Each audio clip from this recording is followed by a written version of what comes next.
centroid of a T-section, as well as how to compute the centroidal moment of inertia.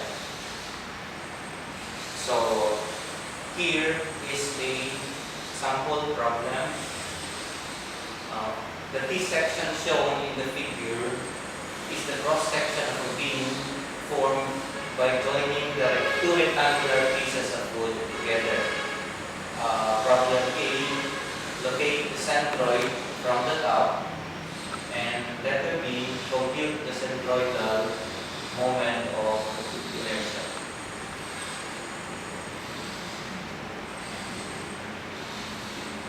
Okay, take a look at this figure. This is the diagram. If you notice, those red lines are actually the location of the centroid of the individual sections. There are actually two rectangles, the upper rectangle and the lower rectangle. Now, if you observe, our reference is from the top. So that is 20 millimeter and that is 90 millimeter. The first step in the Caltech is to input or to enter mode 3.2. And then we have to show frequency. Now take a look at the table. Here is the frequency. Look at the frequency. The first input is 200 times 14. This is actually the area of the above rectangle. As well as 20 times 100. This is actually the area of the rectangle below. And then if you observe also, these 20 and 90 are actually the distances from the reference, which is the top of the individual centroids of these rectangles. This is 20 and 90. Now this is of course step 1. Step 2 is we can now locate the centroid.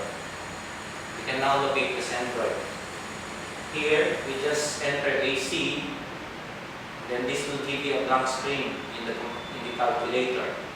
And then you just input or just enter this command, summation of x divided by n. And this will give you 34 millimeter. This is actually the location of the centroid of that T-section from the top. The next step is of course to store this into a variable, let's say A. So this 34 millimeter will be stored into A. Okay, step 3 is to edit the data. Okay, to edit the data. Now, if you notice again, you have X, Y, and frequency. Now, the original data are is 20, 90, 8,000, and 2,000. Now, we will have to compute the transfer distance. This is to be inputted in the Y column. Now look, this is A minus 20 and A minus 90. And then you will have to add an additional 2 rows for the centroidal moment of inertia of the two rectangles, which is actually 200 times 40 cubed divided by 12. And 20 times 100 cubed divided by 12. These are of course the centroidal moment of inertia of the above rectangle as well as the rectangle below that above rectangle. And then you just say, I just input 1 and 1. Just put 0 and 0 here. And of course the final step is we can now determine the centroidal moment of inertia. The command is simply summation of y squared. Okay, and the final answer is 10.57 times 10 to the 6 millimeter